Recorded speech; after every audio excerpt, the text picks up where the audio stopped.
जय श्री कृष्ण। राधे राधे।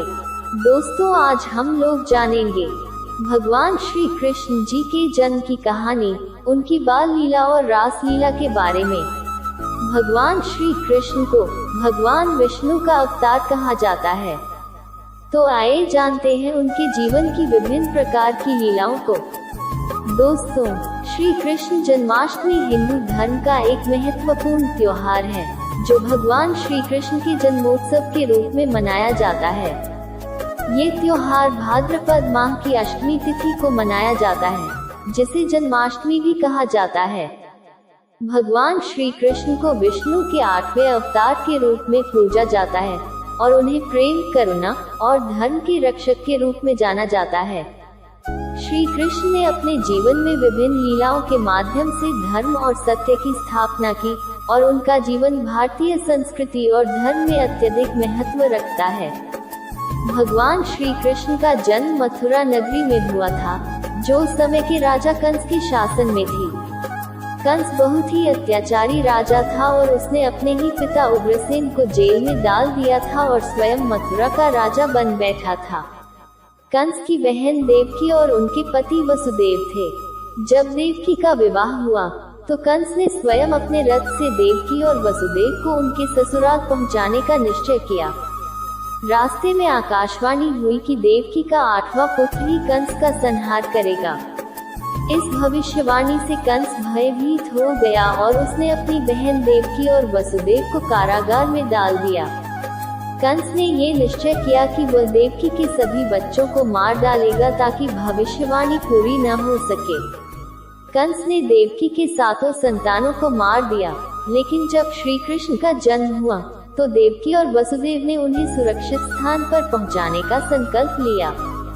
श्री कृष्ण का जन्म होते ही मथुरा का कारागार खुल गया और वसुदेव श्री कृष्ण को यमुना पार करके गोकुल में नंद बाबा और यशोदा के घर ले गए। गोकुल में श्री कृष्ण का पालन पोषण हुआ और उन्होंने अपनी बाल लीलाओं से सभी को मोह लिया। बाल्यकाल में ही उन्होंने कई चमत्कार किए, जैसे कि पूतना राक्षसी का वध, कालिया नाग का दमन और गोवर्धन पर्वत को उठाकर गांव वालों की रक्षा करना।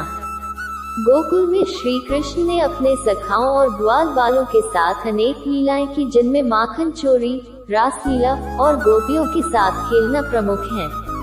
उनके ये कारनामे भारतीय लोक कथाओं में बहुत प्रचलित हैं और इनकी महिमा का गुणगान भजन और गीतों में किया जाता है। श्री कृष्ण के जीवन का एक महत्वपूर्ण पहलू उनका गोपियों के साथ रासलीला करना है। गोपियों का श्री कृष्ण के प्रति प्रेम अत्यधिक पवित्र और निश्चल था। ये प्रेम आध्यात्मिक और भक्ति से ओतप्रोत था। श्री कृष्ण की रासलीला का वर्णन श्रीमद् भागवत और अन्य पुराणों में मिलता है। रासलीला का आयोजन करने के पीछे श्री कृष्ण का उद्देश्य ये था कि वे गोपियों के प्रेम और भक्ति का मूल्यांकन कर सके और उन्हें मोक्ष की प्राप्ति के मार्ग पर ले जा सके। गोपियों का प्रेम संसारिक मोह माया से परे था और उन्होंने अपने सारे सांसारिक बंधनों को त्याग कर श्री कृष्ण को अपना सब कुछ मान लिया था। श्री कृष्ण का जीवन केवल लीलाओं और प्रेम की कहानियों तक सीमित नहीं था। उन्होंने महाभारत के युद्ध में भी एक महत्वपूर्ण भूमिका निभाई। महाभारत के युद्ध में श्री कृष्ण ने अर्जुन के सारथी के रूप में कार्य किया और उन्हें गीता का उपदेश दिया। भगवद गीता, जो महाभारत का एक हिस्सा है, श्री कृष्ण द्वारा दिया गया उपदेश है, जिसमें उन्होंने कर्म, धर्म और भक्ति का महत्व बताया है। अर्जुन जब युद्ध के मैदान में अपने रिश्तेदारों के साथ युद्ध करने के लिए हिचकिचाने लगे तो श्री कृष्ण ने उन्हें अपना कर्तव्य निभाने के लिए प्रेरित किया। उन्होंने अर्जुन को यह समझाया कि आत्मा अमर है और शरीर नश्वर, इसलिए उन्हें अपने कर्तव्य से पीछे नहीं हटना चाहिए। श्री कृष्ण का यह उपदेश आज भी लोगों के लिए प्रेरणा का स्रोत है और इसे धार्मिक और आध्यात्मिक शिक्षाओं का सार माना जाता है। जन्माष्टमी का त्योहार भगवान श्री कृष्ण के जन्मोत्सव के रूप में मनाया जाता है और इसे पूरे भारतवर्ष में धूमधाम से मनाया जाता है। इस दिन भक्तजन व्रत रखते हैं, मंदिरों में विशेष पूजा अर्चना की जाती है और रात्रि में श्री कृष्ण का जन्मोत्सव मनाया जाता है। मथुरा, वृंदावन और द्वारका जैसे स्थानों पर इस त्योहार की विशेष धूम होती है। जन्माष्टमी के दिन भक्तगण रात भर जागरण करते हैं, भजन गाते हैं और श्री कृष्ण के जन्म के समय का इंतजार करते हैं। मध्यरात्रि में श्री कृष्ण का जन्मोत्सव मनाया जाता है, जिसमें झांकियां सजाई जाती हैं और बाल कृष्ण की मूर्तियों का अभिषेक किया जाता है। जन्माष्टमी के अवसर पर महाराष्ट्र और कुछ अन्य क्षेत्रों में दही हांडी का आयोजन किया जाता है।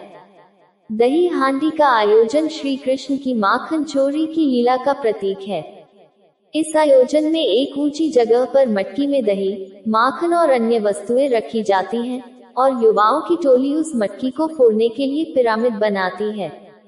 यह आयोजन अत्यधिक उत्साह और उल्लास के साथ किया जाता है और इसे देखने के लिए बड़ी संख्या में लोग इकट्ठा होते हैं।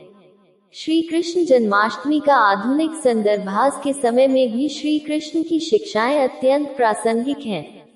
उनके द्वारा दिए गए गीता के उपदेश जीवन की विभिन्न चुनौतियों का सामना करने में मार्गदर्शन करते हैं। उनका जीवन प्रेम, करुणा और धर्म के महत्व को दर्शाता है, जो आज भी लोगों के लिए प्रेरणा का स्रोत है।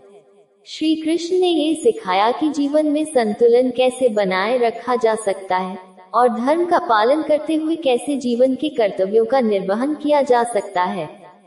उनकी लीलाएं और शिक्षाएं केवल धार्मिक ग्रंथों तक सीमित नहीं हैं, बल्कि वे हमारे जीवन के हर पहलू में प्रासंगिक हैं। श्री कृष्ण जन्माष्टमी का त्योहार हमें उनके जीवन और शिक्षाओं की याद दिलाता है और हमें प्रेरित करता है कि हम भी अपने जीवन में धर्म, सत्य और प्रेम के मार्ग पर चलें।